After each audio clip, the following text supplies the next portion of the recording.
Hello everyone, my name is Blue. If you are not familiar with me, I know this is a new video for me, new in the Brewmaster space. If you've not known me before, maybe you've dabbled with Feral Druid.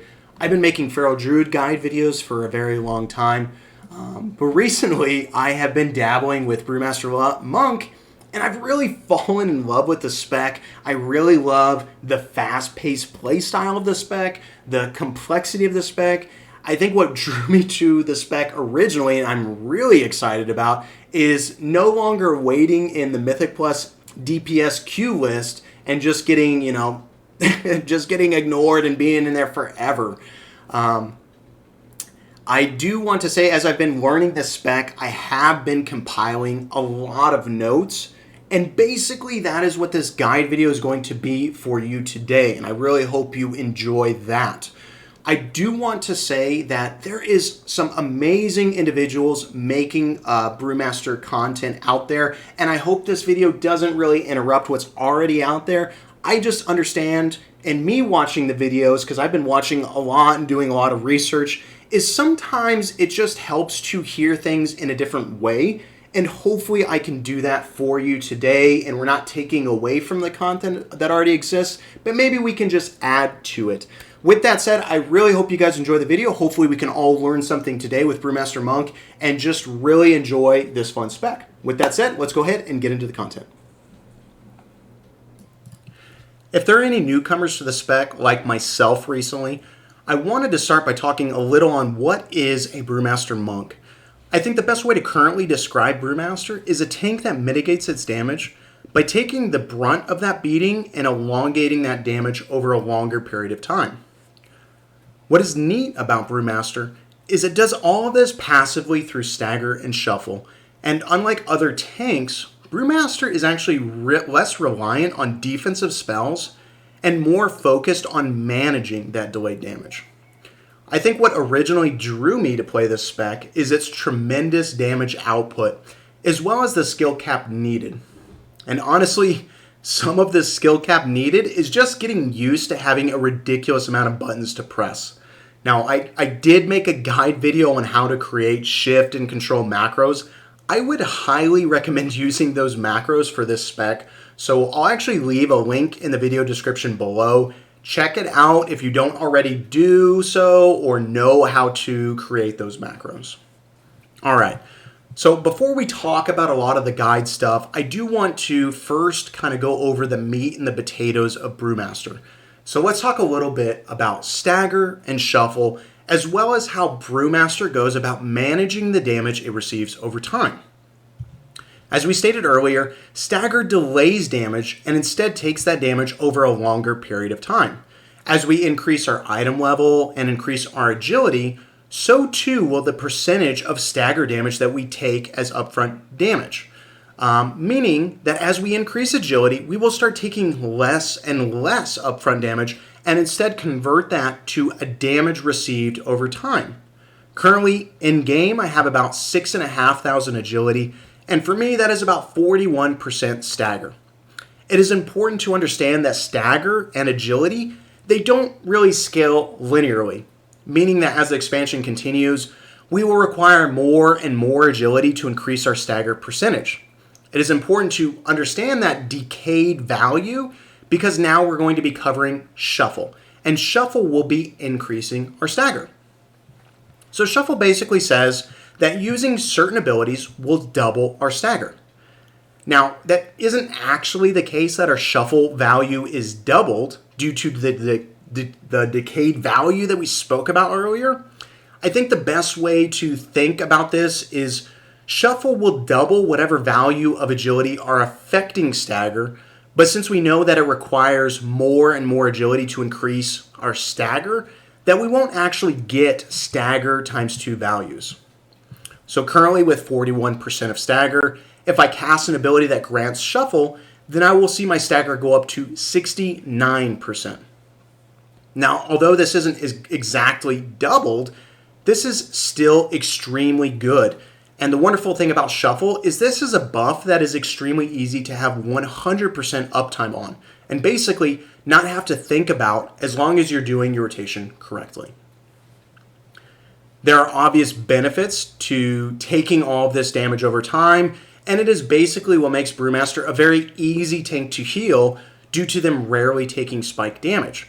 But so far, we are still taking that damage. Brewmaster deals with this stagger damage with basically 2 buttons. Like we had stated earlier that Brewmaster is less reliant on actual defensive mitigation than other tank specs. That is true, but Brewmaster is extremely reliant on these 2 spells, and although they won't be reducing the damage that you take by certain percentages, you can basically think of them as such in the core defensive spells in Brew's kit.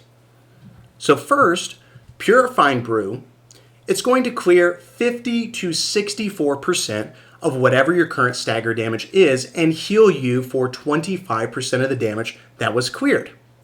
So if we think of stagger as a dot that over 10 seconds will do 100k damage, you can see how clearing that damage with Purifying Brew can help manage that dot damage that we take over time. It is also worth mentioning that since we will clear percentages of stagger damage, it is not something that we want to press back to back quickly, as the second cast will receive significantly less value. Now, depending on how much stagger value was cleared by Purifying Brew, we will also get a stacking buff of 1 to 3 points. And these points can stack all the way up to 10. So if we are in an elongated fight, taking a lot of damage and clearing a lot of that damage, we can quickly work up our way to 10 points. Now, our second ability to manage our stagger, Celestial Brew, will actually consume those points, and depending on how many of those points were consumed, will create a massive shield to not only protect your health from incoming damage, but the stagger dot damage as well. All right, now that we've covered the meat and the potatoes of the spec, we can now take a look at the rest of the guide video. And I apologize if that was extremely long, but everything else that we will be covering really requires you to have that fundamental understanding of the spec. Okay, let's go ahead and dive into stats, the stat portion of this video. Very easy to talk about. There are basically very much main stats for Brewmaster. There's a stat that's kind of, you can avoid really easy. And then we'll also talk about how that relates to tier gear. What are the tier gear pieces you're going to be wanting? So our major stat that we're going to be looking out for is versatility. This is going to be reducing the damage we take. We're a tank, that makes sense, right? But it's also really great because it's going to be reducing the damage we take before stagger even takes into effect, which is really good. We already talked about how wonderful stagger is. So definitely go for versatility. It's also going to be helping increase our damage, right? That's what I'm about. I'm about doing some tank damage. So I really like that. Our second stat is going to be critical strike. And I know what you're thinking, like, oh, you're thinking a little bit too much on damage. That's why you're going crit. And this is actually the way to go because of a passive that exists, Passive Fortune. You have a chance equal to your critical strike chance to be healed for an additional 65% of the amount healed. That is huge. So basically, if you have a huge amount of crit, a lot of those heals that were going to be coming in, they're not exactly duplicated, but they're going to be duplicated in a 65% version of that original spell. And that is huge. That's your healer healing you. That's you healing yourself. It's really great. So it's like if you can get a ton of critical strike, you just become this character that is really easy to heal. And we already talked about how Brewmaster works. It already is kind of an easier character heal that requires kind of less attention. There's not a lot of spike damage that happens. But hey, if that spike damage does happen and they do a big heal on you, and then it's duplicated by 65%, it's like, oh, I guess I'm done. That one spell. You're going to be making your healer feel OP. That's what we're talking about here. The third stat that we kind of want to talk about here is Mastery. Each time you're hit by a melee attack or you use Blackout Kick, you gain stacking percent of dodge chance. And then that will go away once you actually dodge. So for instance, let's say I'm getting hit by attacks.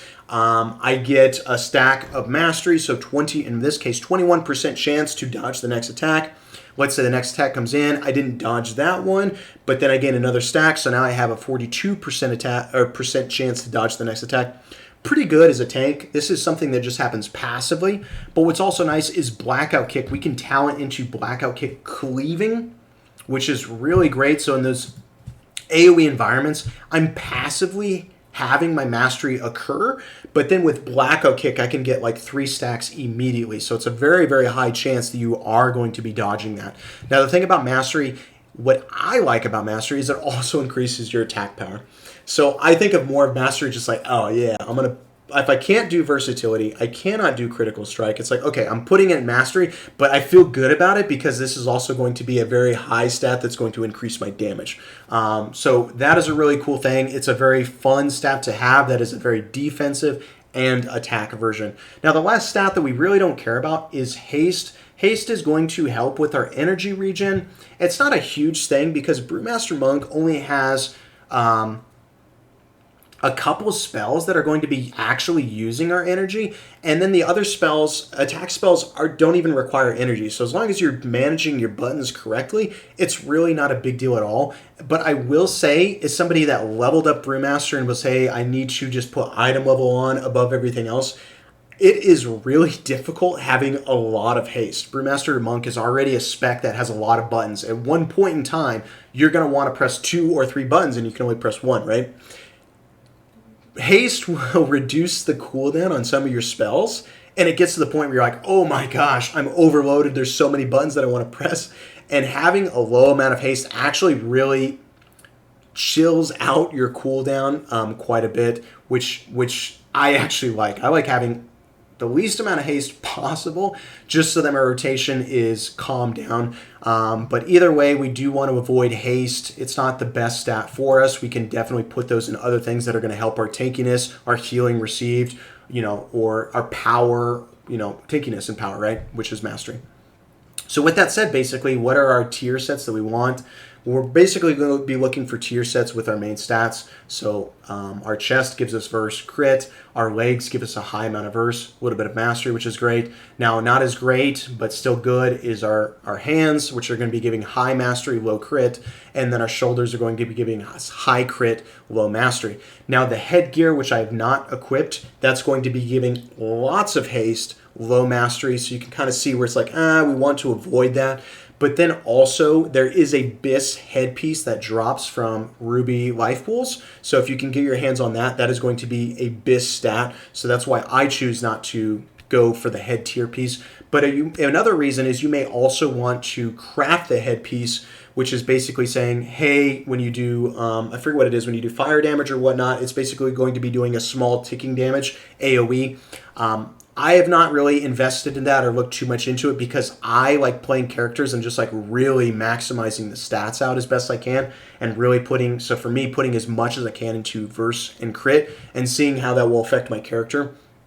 But some of you may opt into wanting to go that route, and it may be a DPS increase, but that head is also a haste mastery head. It's worth noting too, really quickly, if you have catalyst charges, we don't have a BIS back piece as far as stats are concerned, but you can actually put this into the catalyst and it will turn it into a BIS back piece. So I will do that when capable, and I'm really excited that that is an option for us.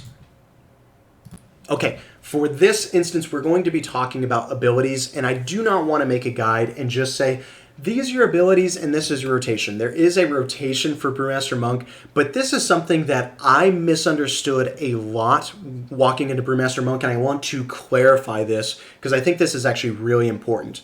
Now, although there's a rotation, please understand that your spells do a lot of different things, and you may want to deviate from that rotation depending on if something is you find more important. I want this on demand more than I care about doing my rotation, okay? So let's cover that. Now, please understand, a lot of tanks are like this in the aspect that their spells do something else defensively. Brewmaster takes that to a whole new level, and their spells do a lot of different things, okay? Now, I'm going to be covering them from left to right in what I feel is more important. But again, this is you, and as we cover the rotational guide, you may want to deviate from that rotation depending on what you feel is more important for that second, okay? So from right here, we have 3 different spells. These spells are going to grant you shuffle, okay? We have Cake Smash, which is going to grant 5 seconds of shuffle. We have Blackout Kick, which is going to grant 3 seconds of shuffle. We have spinning crane kick, which is going to grant 1 second of shuffle. Now, as long as you're doing your rotation correctly, you should never run out of shuffle, which is basically saying that, hey, your stagger, remember mine went from 41% to 69%. As long as you're doing these spells, your stagger should always be 69%, right? So that is really great. This is a big priority. This is a big defensive spell, defensive abilities that these spells can do, okay? So really, really great. In addition to that, you can see that Cake Smash also has an additional effect, and that's going to be reducing the cooldowns of your brews. Now, brews are very important to us because, hey, our brews are actually the defensive abilities that we talked about. We have Purifying Brew. We have Celestial Brew. Really, really important. So not only are these going to be granting me shuffle, but it has an additional effect of reducing my brews so that I can press them more often. Okay, so this is going to be reducing my brews by 3 seconds. And then Tiger Palm is going to be reducing your brews by 1 second. Now, when we talk about rotationally, usually Tiger Palm is not used as much, but it does have a beneficial effect of reducing your brews. So you may decide, hey, on demand, I don't really care to spinning crane kick in this environment. I more care about getting my brews cooldown reset faster because incoming damage is really soon and incoming, okay?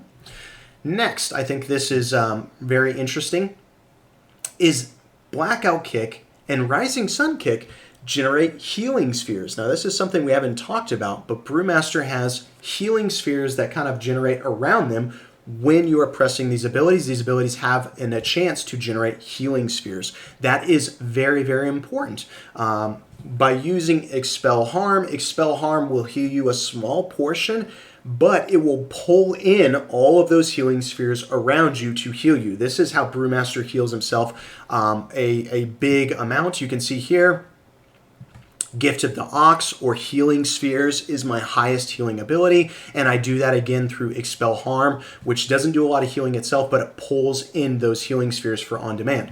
So I can gain up to 5 stacks of those healing spheres, so it's like, hey, if I know that I need to heal myself very soon and I don't see that I have a lot of stacks of those, which is going to show up on your Expel Harm, by the way, I'll show you how many stacks there are.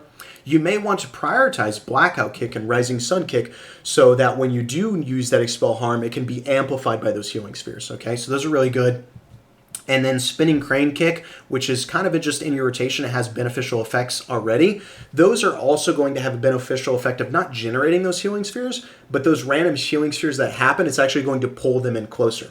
Now, I will say as a Brewmaster Monk, I do not concern myself about running after those healing spheres. I do not even pay attention to them at all. All I do is I pay attention to my Expel Harm, and the number that shows up says, hey, there's 5 available, there's 3 available. Okay, I do not go out of my way to find them and pick them up. One thing about Brewmaster is I actually don't want to do that because I kind of want to stand still and I want those healing spheres to be around me, because sometimes you don't need to heal yourself. You want those healing spheres to just be available around you, and then you can just use them on demand when you want. So that's kind of a beneficial thing about healing spheres, kind of not a beneficial thing about Spinning Crane Kick, because it might pull, I don't know if it pulls them in all the way that it just randomly heals you, but it is nice to have those passive healing effects. But again, as long as you're doing Blackout Kicks and Rising Sun Kicks, you can get a lot of those generated anyways, which is really great.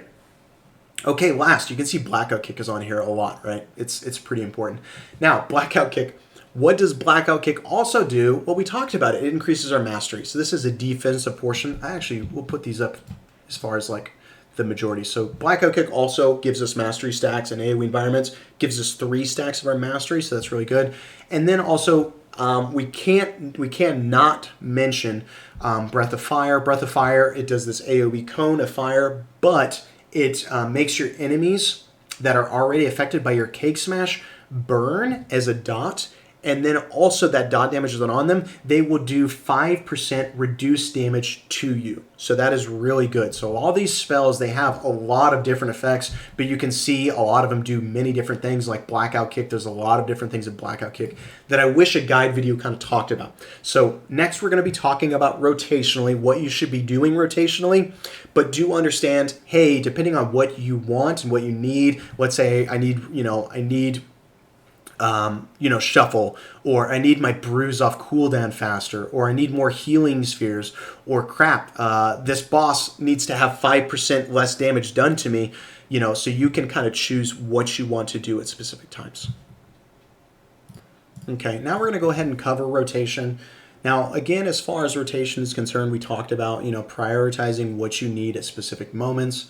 Now, I will say, with that said, though, there is 3 abilities that you basically want to be pressing off cooldown, and that is going to be our Cake Smash. Our Cake Smash is actually our highest damaging ability, and you saw that it's got a lot of defensive benefits to it. So we do want to be prioritizing Cake Smash off cooldown. You do see that this has 2 charges, so it's in a Mythic Plus environment. You do want to be staggering, or I guess staggering is not a good word to say.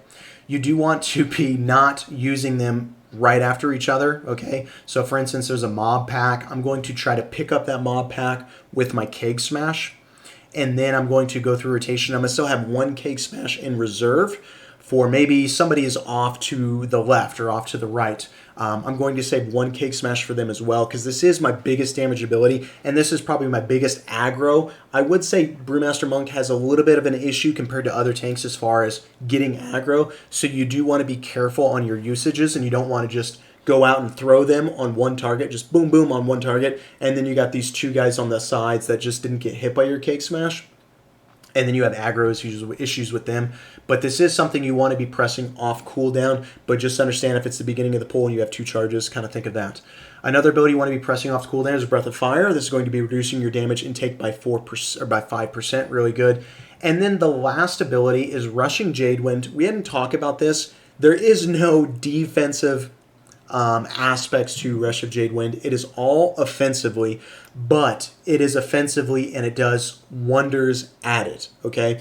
Not only does it do a lot of damage, but it actually interacts with our talents really well. It interacts with Resonating Fist really well, as well as Bone Dust Brew and Exploding Keg. And basically how it interacts is it does a lot of small damage really quickly, and when we cover our cooldowns, we will be talking about why that is important to us to do a lot of damage really quickly. So that's kind of basically why we want to be pressing ability off cooldown, but also as a tank, it's really helpful for aggro, and you're going to see that these 3 abilities that are off cooldown are also kind of our AoE aggro abilities. Now, other than that, we're going to go into our rotation. We're going to be Blackout Kicking. Now, portion, I didn't talk about Blackout Kick because there's so many aspects, defensive aspects to it. It's also going to enhance your Exploding Keg by 10%, and that's going to stack up to 4. Now, the thing is, that's not something I want you to be concerned about, because we are going to be Cake Smashing off cooldown. So it's not, you're not going to be ever in an environment you're like, oh, I want to Blackout Kick and I want to save my Cake Smash until I have 4 stacks of Blackout Kick, so it's an even bigger Blackout Kick. That's not actually going to be the case that we really want to concern ourselves, but we do want to Blackout Kick. This is a huge damage source, nice for AoE, but also a lot of the defensive things that we spoke about prior. And then what I did is I put Spinning Crane Kick and Tiger Palms together. Now, the thing I haven't yet touched on with our tier set is our 2 set. When we Tiger Palm or Spinning Crane Kick, we are actually for 15 seconds doing 1% increased damage, as well as 1% reduced damage, and that stacks up to 4. So as far as rotationally, it's a little bit interesting on what you want to do, because you can definitely prioritize this before your Blackout Kicks until you get 4 stacks, and now I have 4% reduced damage, increased damage by 4%, or you may be wanting to be putting it in back. Now, it is something that you want to be tracking, and you say, hey, I kind of want to do my damage cooldowns really, really quickly, so you want to do that. But please understand that Cake Smash, that you should always be doing off cooldown, right? These 3 are always off cooldown, and Spinning Crane Kick share energy. Those are the few spells. These are the only 2 spells that use your energy. Well as Tiger Palms. But Tiger Palms and Spinning Crane Kicks, those should be together. If you're going to Spinning Crane Kick, you're not ever going to be Tiger Palms. Or if you choose to Tiger Palm, which is probably going to be in a single target environment, you're not going to be Spinning Crane Kick, right? So those are kind of go, and it just depends on the AoE or single target pack But even on single target, you can prioritize spinning crane kick. It's got a more of a defensive ability. As far as shuffle, which is only 1 second, or pulling in orbs. But then again, you say, hey, well, it may do less damage, but I want a Tiger Palm to reduce the cooldown of my brews. We kind of spoke about that. But please understand that, yes, Keg Smash and spinning crane kicks exhaust your energy, right? So if you want to Keg Smash off cooldown, but you're trying to get 4 stacks of your spinning crane kick, you may not actually be able to do that because you're not going to have enough energy. You know, Keg Smash costs 40 energy, you know, and if you're doing 4 spinning crane kicks, you won't have enough energy to do that. So you kind of have to figure it out for yourself. And then the last ability is Rising Sun Kick. This is just really big single target damage, and it's kind of a filler for us when, you know, these spells are not, when basically we have nothing else to press, okay? Now with that said, I'm going to go over cooldowns a little bit. Brewmaster Monk has a lot of offensive cooldowns, okay?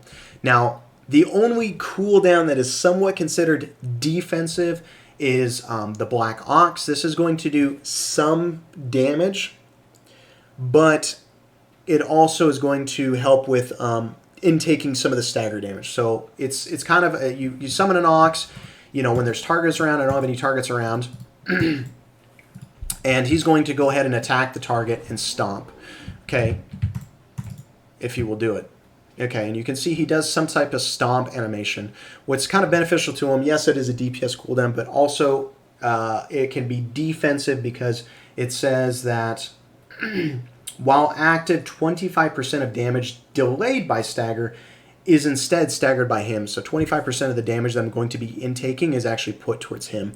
So offensively, it's really poor. It does have somewhat of a defensive aspect to it, which it can be, you know, considered. So I kind of do just press it off cooldown for more of like big AoE packs, which, hey, I can get some nice stomp damage in an AoE pack, but I'm also probably going to be taking a lot of damage, okay? The rest of the cooldowns are actually very simple. They're all just offensive, and they're kind of just press when you want, except for these 3, which are kind of like a combo nation. You know, you want to put them together and they do a big combo attack. But we have Summon the White Tiger, which is on our talent points, which is just going to pulse. That's actually going to do a very good amount of damage if you can keep your mobs, or an AoE pack, it's going to do a lot of damage if you can keep your enemies around it. Very good. And then the kind of big combination that Brewmaster Monk can do is Weapons of Order. When you Weapons of Order, it's going to increase your mastery, which has a defensive aspect to it, but you guys know me, it's more offensive. It increases by 10%, so my damage just went up. My attack power went up by 10% by pressing it. It has an effect that every time you Keg Smash, and it's going to reset one of your Keg Smashes immediately, you're going to get this stacking effect. And this stacking effect basically says every time you Keg Smash this individual, he's going to take 4% more damage from your abilities, okay? And that's going to stack up to 4 times, right? So he's taking 32% increased damage, and the nice thing is, you guys know, Keg Smash does do some sort of AoE. So in an AoE pack, he's going to be taking, that AoE pack can potentially be taking 40 or 32% more increased damage. Now the thing is, you want to tie that with your other major offensive cooldowns, which are going to be Bone Dust Brew. So after this guy had, 32% increased damage from stacking that up, I'm going to Bone Dust Brew, and I'm going to Exploding Keg Smash, okay? Exploding Keg Smash has a defensive ability where it says for 3 seconds, people that attack you are going to basically be dodging. Let's say their melee attacks deal 100% reduced damage. So it's not a dodge, but they can't melee you for 3 seconds. If you're a baller and that's going to save you, that would be pretty dope, but usually it's used for a very big offensive cooldown. Now the thing to note about Bone Dust Brew and Exploding Keg is it's this AoE, and it's going to kind of linger there for a little bit, okay? And let's see. Hurl a brew coated from your bones of your enemies to the ground, coating all targets struck for 10 seconds. Your abilities have a 50% chance to affect the target a second time. Okay, so your abilities have a 50% chance to affect the target more again. So another Bone Dust Brew will hit them. Okay. Now, the same type of effect happens for Exploding Keg. Hurls a flaming keg at the enemy target location, dealing damage to nearby enemies, causing your attacks against them to deal additional fire damage and causing their attacks to miss you for 3 seconds like we talked about. So that is where it comes into being able to do as much damage as quickly as possible in that Bone Dust Brew and Keg Smash window, right? Now, how do I do that? How do I do the most damage possible as quickly as possible? Well, that is going to be from Rushing Jade Wind and then Spinning Crane Kick. Spinning Crane Kick is going to kick this individual very quickly for a short amount of time. Okay, so how we kind of do that combo, we Weapons of Order to get our stacks up, and then we just explode with Bone Dust Brew, Exploding Keg, and then we spin, do a double spin, make sure your Rushing Jade Wind is occurring during that time, and that is your optimal DPS. Hey you guys, what's going on? I apologize, it's a little bit busy. My wife's talking in the background here. I just wanted to clarify really quickly as far as like sneaking as much damage into your damage windows. It's not how much damage we can sneak into our damage windows, but it is how many times we can attack within that small damage windows, right? Basically, like Exploding Keg says that causing your attacks against them to deal additional fire damage, you know, for 3 seconds. You only have 3 seconds, so it doesn't matter what type of attack it is. You just want as many attacks as possible, and the way that Brew makes that possible is Rushing Jade Wind and Spinning Crane Kick. That's going to be able to attack the target. Oh, these are all really small mobs, but it's going to be able to get the most attacks out at one point as possible, right? So that's kind of the idea, is you want the most attacks happening in that small window as possible, not the most damage. All right, we're going to quickly try to get into the talents. Now, I will say this is very much kind of cut and paste in here. There's not a lot of things that we can change, unfortunately. You're going to see from the general tree, we are picking a lot of defensives. We got Fortifying Brew, we got Reduced Cooldown with Fortifying Brew, we have Dampen Harm, you know, we have Diffuse Magic. Over on our personal tree, we even have Zen Meditation. So Brewmaster Monk has a lot of defensive abilities. Like I said, we kind of use our bread and butter defensive abilities of Purifying Brew and Celestial Brew that are really what are helping us. But hey, you have so many defensive abilities. Also use them. You know, it's just going to be mitigating some of that damage before it turns into stagger, which is really helpful. So let's say you have a huge mob you're approaching. And then Brewmaster, how it works also with kind of the tier set, is you do tend to take a lot more damage up front before you kind of get all of your abilities rolling. So that might be a good thing to use and be like, hey, although I don't really need my defensives, maybe I'm going to use a defensive at the beginning of this poll. And then afterwards, when I get all of my rotational setups and all my cooldowns and my defensive abilities set up, now I can rely more on the kit itself. So definitely use those. You're going to also see, which is very interesting, is a lot of self-healing. There's a lot healing in the Monk General. So it increases healing taken by 8%. And then we have Close to Heart, which is also another 8% for our team. So we can receive a lot of healing from this. You're going to see that it goes down by grabbing a lot of these Expel Harms. And at first I was like, oh man, Expel Harm, it doesn't really do much. So then you go over here where it's kind of a choice node. Strength of the Spirit. Expel Harm's healing is increased by up to 100% based on your missing health. I opted not to go into that. And luckily I did this in testing first. And I was like, maybe I can do something else. Maybe I can go more offensively, kind of like that, and not opt into Strength of the Ox. You guys, I don't know why it works this way, but Strength of the Ox, although it says this works for Expel Harm, it also works this way for your healing spheres. And it is really weird. I did not expect to see that, but I tested it. And and maybe because Expel Harm pulls in your healing spheres, I don't know. But my healing spheres were greatly, significantly increased with this talent when I was low health versus my healing spheres when I was not talented into this and still low health.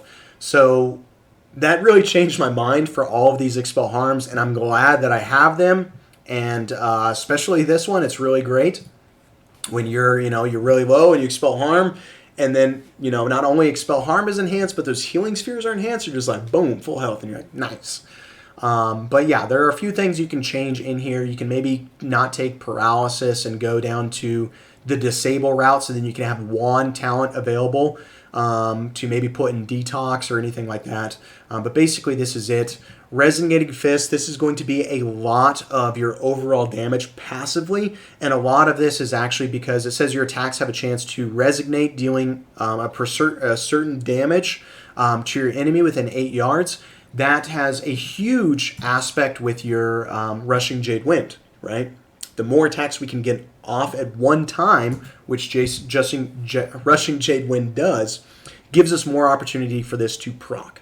So that's kind of one of the reasons why why Rushing Jade Wind is so good. Okay, let's talk a little bit about Brewmaster specifics. We have Cake Smash, bread and butter. We have Purifying Brew, Shuffle. These are big bread and butters. We see here we have Spirit of the Ox, which says, hey, your healing spheres can be generated now with your Rising Sun kick. Your Blackout kick's really good. And then we also say when we take damage passively, we have a chance to generate healing spheres. So now we just have these passive chances to generate, and then we have these abilities to possibly generate them. So this is really good. I take Quick Sip here now. It says purifying 5% of your stagger damage over time, and you gain 3 shuffle durations when you're using just your purifying your stagger, which is really great. Now the options of here are either staggering strikes. When you blackout kick, your stagger is reduced by a certain number, or percentage based. Now obviously the percentage based is going to be scaling higher for higher end content.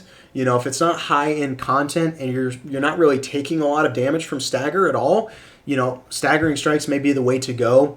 But just in an aspect as far as like climbing and doing higher and higher keys, you're going to want the percentages to be reducing your stagger. And also it has that beneficial effect of increasing your shuffle duration. Not something we absolutely need, but it is very good.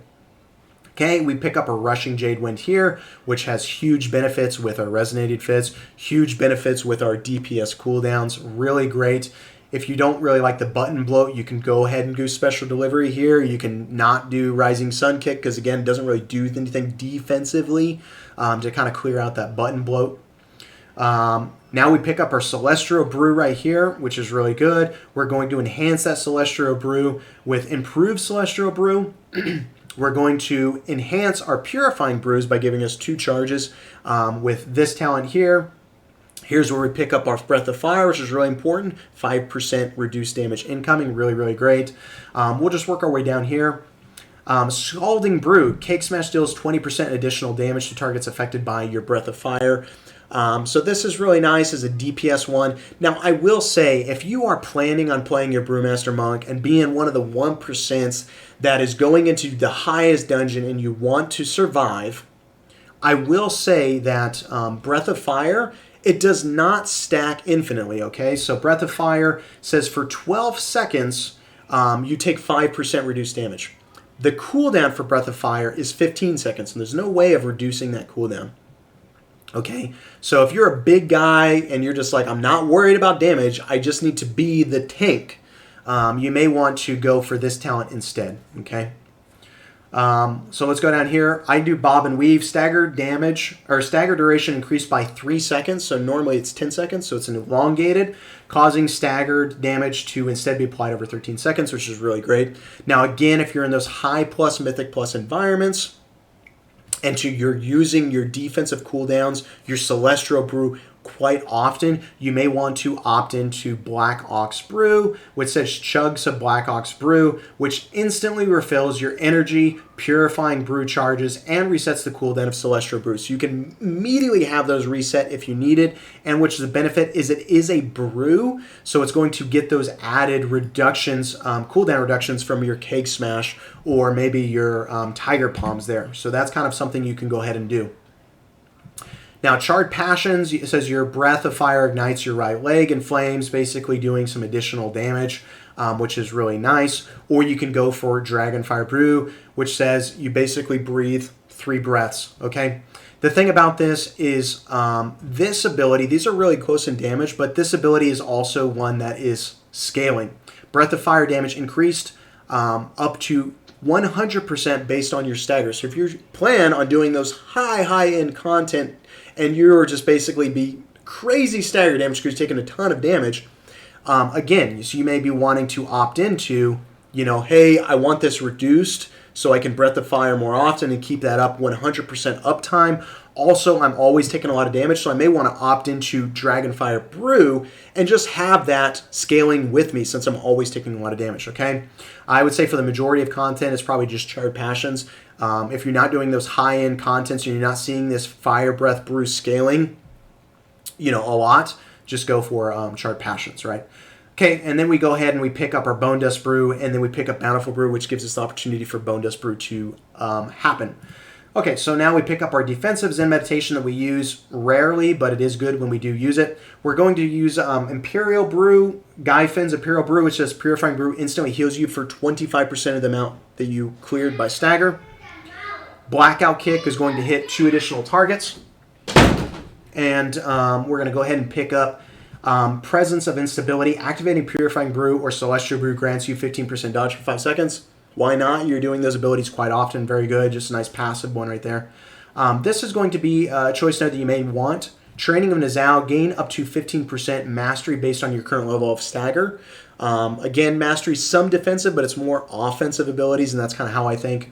Or what we can do is reduce the cooldowns of your Purifying Brews and Celestial Brews. Again, it depends on the kind of content you are doing. If you really are more considered about being just a tank, you may want to be going light brewing. But me, I'm not doing super, super high content, just pushing some 20s and whatnot. So I'm kind of just opting for, being more of a big dick with damage. We have our Black Ox here. And then we have Elusive Footwork. Blackout Kick deals an additional 10% increased damage. And Blackout Kick critical hits grant an additional 2 stacks of Elusive Brawler, so that's really nice. We're going to be Blackout Kicking a lot. It's got a lot of defensive values. Then we have our Exploding Keg, and then we grab right here, Keg Smash deals an additional 20% additional damage and has 2 charges, which is really nice. And then last, we grab our Weapons of Order. All right, you guys, that's actually it. This is probably a really long video. I apologize about that. Now, what I do is I do actually make my notes, and as I'm playing the spec, I put my notes up. I put them in a Google Slides, and I just kind of, formulate my thoughts so that I can come back to them and be like, oh, why do I do this and do that? Now, what I do on my Feral Guide videos is I actually make this. So this is probably interesting. This is like showing you the scaling of stagger, and you can see it kind of like, leveling off here, and that's why agility doesn't affect stagger as much, and that's why, when we do our shuffle, it's not really affecting as high. So you can go through here. I'm going to have these available. This is my Gift of the Ox. When I was talented into that talent that basically says, your spell harm does more when you're lower healing. I'm just going to have this available for you guys, so just check the link below if you're interested in kind of reading some of that. But that's it. Thanks so much. I know this is a long video. I really appreciate all your help and support, and your thumbs up and your likes and whatnot. Hopefully you guys learned something. But that's it. Take it easy, everybody. Peace out.